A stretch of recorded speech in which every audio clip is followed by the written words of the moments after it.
Doctor Baba Saheb Ambedkar open university.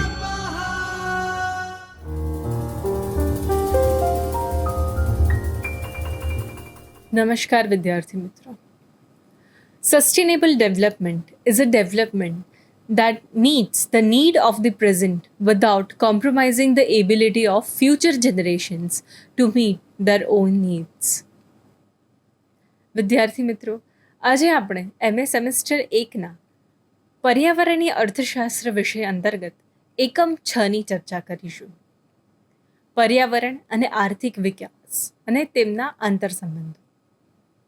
પરંપરાગત અર્થશાસ્ત્ર માત્ર ભૌતિક અને આંકડાકીય વૃદ્ધિ એટલે કે ક્વોન્ટિટેટિવ ગ્રોથ પર ધ્યાન કેન્દ્રિત કરતું હતું. પરંતુ એક અર્થશાસ્ત્રી તરીકે આપણે માત્ર ઉત્પાદનના આંકડા જ નથી જોવાના, પરંતુ તે વૃદ્ધિની વાસ્તવિક પર્યાવરણીય કિંમત એન્વાયરમેન્ટલ કોસ્ટ એ પણ સમજવી પડશે. પ્રકૃતિ અને પ્રગતિ વચ્ચેનું સંતુલન કેવી રીતે જાળવવું તે આપણે જાણીએ. આજના આ લેક્ચરના મુખ્ય ઉદ્દેશો આ પ્રમાણે છે.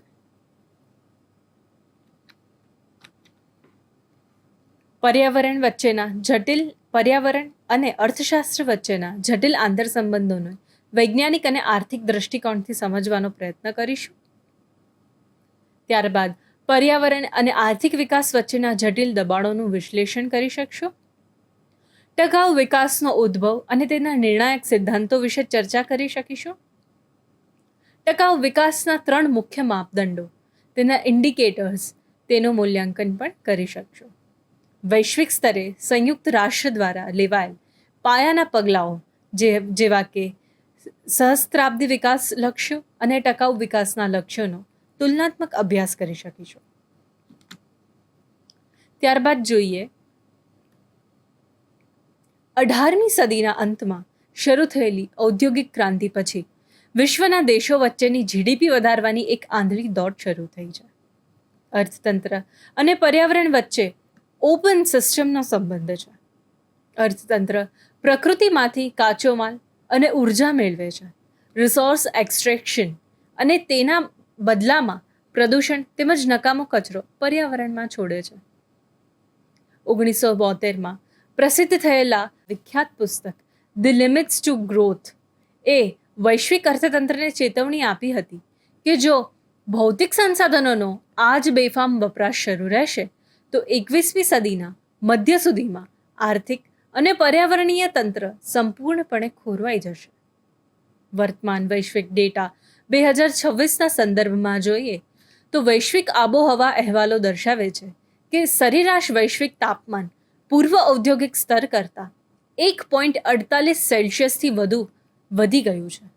તેના કારણે ગ્લોબલ વોર્મિંગ અને આબોહવા પરિવર્તન ક્લાઇમેટ ચેન્જ હવે માત્ર એક સૈદ્ધાંતિક ભય નથી, પરંતુ એક ગંભીર આર્થિક પડકાર બની ચૂક્યો છે. ત્યારબાદ જોઈએ પર્યાવરણીય કુઝનેટ્સકોવ. પર્યાવરણીય નીતિઓ ઘડવા માટે સાયમન કુઝનેટ્સે આ ખ્યાલ આપ્યો હતો. 1955માં કુઝનેટ્સે આવક અસમાનતા માટે જે તર્ક આપ્યો હતો તેને 1990ના દાયકામાં પર્યાવરણ સાથે જોડવામાં આવ્યો હતો. તેનું સૈદ્ધાંતિક વિશ્લેષણ એટલે કે EKC દર્શાવે છે કે આર્થિક વિકાસ અને પર્યાવરણીય નુકસાન વચ્ચે ઊંધા યુ એટલે કે ઇન્વર્ટેડ યુ શેપ આકારનો સંબંધ છે. વિકાસના પ્રારંભિક તબક્કામાં જેમ જેમ માથાદીઠ આવક વધે છે તેમ તેમ પ્રદૂષણ પણ વધે છે, કારણ કે સમાજ પ્રગતિને અગ્રતા આપે છે. પરંતુ જ્યારે આવક એક ચોક્કસ ઉચ્ચ સ્તરે પહોંચે એટલે કે ટર્નિંગ પોઈન્ટ પર પહોંચે ત્યારે ગ્રીન ટેકનોલોજી, કડક કાયદા અને પર્યાવરણીય જાગૃતિને કારણે પ્રદૂષણમાં ક્રમશઃ ઘટાડો જોવા મળે છે. જો કે આજના આધુનિક અર્થશાસ્ત્રીઓ દલીલ કરે છે કે કાર્બન ડાયોક્સાઇડ જેવા વૈશ્વિક પ્રદૂષકો માટે આ વક્ર હજુ પણ નીચે આવવાને બદલે સતત ઉપર જ જઈ રહ્યો છે, જે એક ગંભીર ચિંતાનો વિષય છે. ત્યારબાદ જોઈએ ટકાઉ વિકાસનો ખ્યાલ, the concept of sustainable development. જ્યારે આર્થિક પ્રવૃત્તિઓ પર્યાવરણની ક્ષમતા બહાર જવા લાગે ત્યારે ટકાઉ વિકાસનો ખ્યાલ ઉદ્ભવે છે. સૌપ્રથમ 1970માં બાર્બરા વોર્ડ દ્વારા આ શબ્દ વપરાયો હતો, પરંતુ તેને વૈશ્વિક માન્યતા 1987માં મળી. સંયુક્ત રાષ્ટ્રના world commission on environmental and development WCEDના અધ્યક્ષ ગ્રો હાર્લેમ બ્રુટલેન્ડ દ્વારા રજૂ કરાયેલા ઐતિહાસિક અહેવાલ આર કોમન ફ્યુચર, તેમાં તેની સર્વોત્તમ વ્યાખ્યા અપાઈ છે.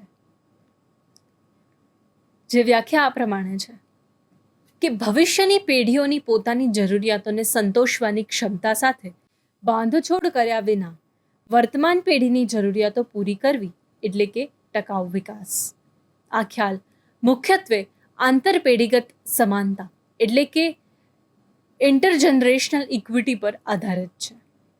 આપણે પૃથ્વીના કુદરતી સંસાધનોના માલિક નથી, પરંતુ ભવિષ્યની પેઢી માટેના માત્ર એક જ ટ્રસ્ટી રહ્યા છીએ. ત્યારબાદ જોઈએ કે ટકાઉ વિકાસના નિર્ણાયક સિદ્ધાંતો. 1992ના રિયો ડી જાનેરો સંમેલન મુજબ ટકાઉ વિકાસ મુખ્ય 4 વૈજ્ઞાનિક સ્તંભો પર આધારિત છે. પ્રથમ છે વિકાસની કલ્પનામાં માનવી કેન્દ્રમાં છે.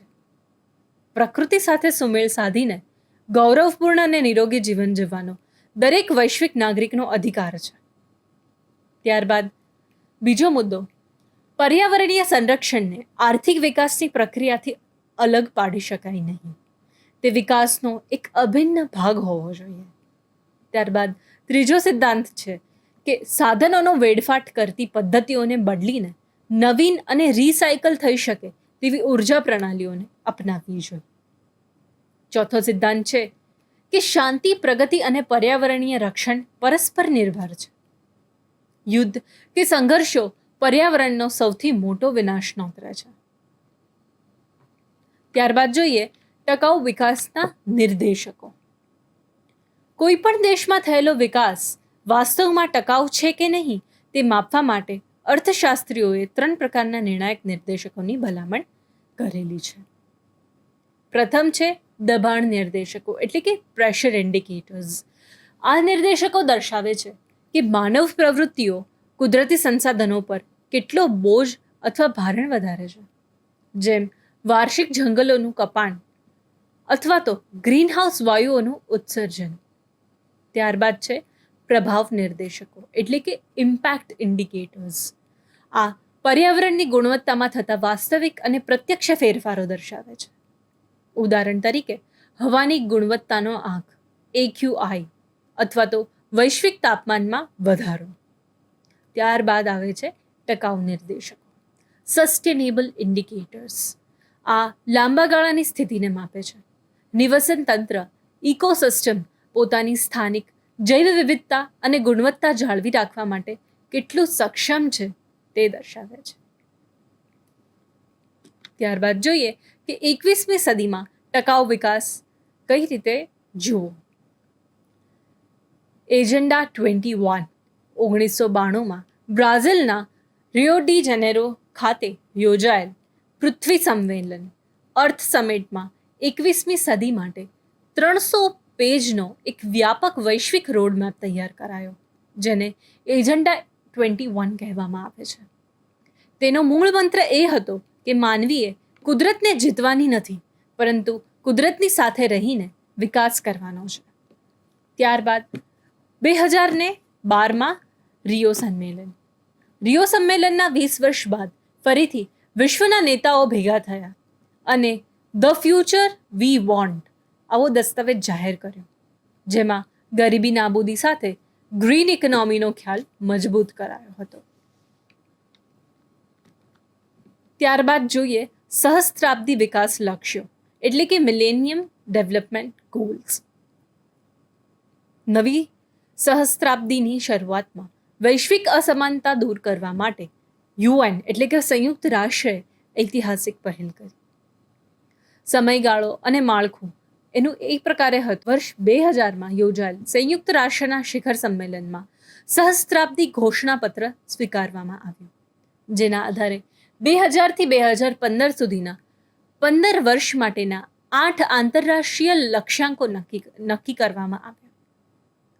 આ અંતર્ગત અત્યંત ગંભીર ગરીબી અને ભૂખમરો નાબૂદ કરવો, સાર્વત્રિક પ્રાથમિક શિક્ષણ, જાતિ અસમાનતા અને મહિલા સશક્તિકરણ, બાળ મૃત્યુદર ઘટાડવો તેમજ 7મા લક્ષ્યાંક તરીકે પર્યાવરણીય ટકાઉપણું સુનિશ્ચિત કરવાનો સંકલ્પ લેવાયો હતો.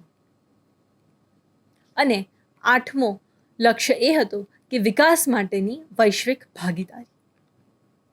ત્યારબાદ જોઈએ ટકાઉ વિકાસના લક્ષ્યો એટલે કે SDGs. MDGsનો સમયગાળો 2015માં પૂર્ણ થયાના બાદ જ સંયુક્ત રાષ્ટ્ર દ્વારા વધુ વ્યાપક અને સર્વસમાવેશી નવું માળખું અમલમાં મૂકવામાં આવ્યું, જેને transforming our world the 2030 agenda for sustainable development આવા શીર્ષક હેઠળ જાહેર કરવામાં આવ્યું. આ અંતર્ગત 2015થી 2030 સુધીના 15 વર્ષ માટે 17 મુખ્ય લક્ષ્યાંકો, 17 SDGs અને 169 પેટા લક્ષ્યો નક્કી કરવામાં આવ્યા છે. ભારતની વર્તમાન સ્થિતિને ધ્યાનમાં રાખતા નીતિ આયોગના ડેટા પ્રમાણે ભારતમાં SDGsના અમલીકરણનું મૂલ્યાંકન નીતિ આયોગ દ્વારા કરવામાં આવે છે. તાજેતરના SDG ઇન્ડિયા ઇન્ડેક્સ 2023-24ના રિપોર્ટ અનુસાર ભારતનો એકંદરે કમ્પોઝિટ સ્કોર 2020-21ના 66થી વધીને 71નો થયો છે. આ યાદીમાં ઉત્તરાખંડ અને કેરળમ રાજ્ય 79ના સ્કોર સાથે દેશમાં પ્રથમ ક્રમે છે, જે દર્શાવે છે કે ભારત સ્વચ્છ ઉર્જા અને ગરીબી નાબૂદી તરફ વધુ મજબૂત એક કદમ વધારી રહ્યું છે. જો કે યુએનના વૈશ્વિક અહેવાલ મુજબ ભૌગોલિક રાજકીય તણાવો અને આર્થિક મંદીને કારણે વિશ્વભરમાં માત્ર 17% જ લક્ષ્યો નિર્ધારિત સમય મર્યાદામાં પૂર્ણ થવાના માર્ગમાં છે, જે એક અર્થશાસ્ત્રીઓ માટે ચિંતાનો વિષય બની રહ્યો છે. ત્યારબાદ જોઈએ કે આ વૈશ્વિક લક્ષ્યોની ઉત્ક્રાંતિ કઈ રીતે થઈ. સંયુક્ત રાષ્ટ્ર યુએન દ્વારા વૈશ્વિક અસમાનતા અને પર્યાવરણીય પડકારોને પહોંચી વળવા સમયગાળા અનુસાર જે 2 મોટા માળખા તૈયાર કરવામાં આવ્યા તેનો તુલનાત્મક અભ્યાસ આપણે અહીં કરીએ. આ ઉત્ક્રાંતિને 4 મુખ્ય માપદંડોના આધારે સમજીએ. પહેલું છે સમયગાળો, જે MDGs હતા તેનો સમયગાળો 2000થી 2015 સુધીનો હતો, જ્યારે SDGsનો સમયગાળો 2015થી લઈને 2030 સુધીનો છે. તેનો વ્યાપ વધારવા માટે, આ લક્ષ્યાંકોનો વ્યાપ વધારવા માટે ટકાઉ વિકાસના લક્ષ્યો SDGsને સ્વીકારવામાં આવ્યા હતા, જેનો સમયગાળો 2030 સુધીનો છે. અહીં મહત્વનો તફાવત એ છે કે તેના વ્યાપ અને સંખ્યામાં ફેરફાર છે, તફાવત છે. MDGsની અંદર માત્ર 8 મુખ્ય લક્ષ્યાંકો હતા, જ્યારે SDGsની અંદર મુખ્યત્વે 17 લક્ષ્યાંકોને નિર્ધારિત કરવામાં આવ્યા છે અને 169 પેટા લક્ષ્યોનો પણ સમાવેશ થાય છે, જે દર્શાવે છે કે આધુનિક સમયમાં પડકારો વધુ જટિલ બન્યા છે.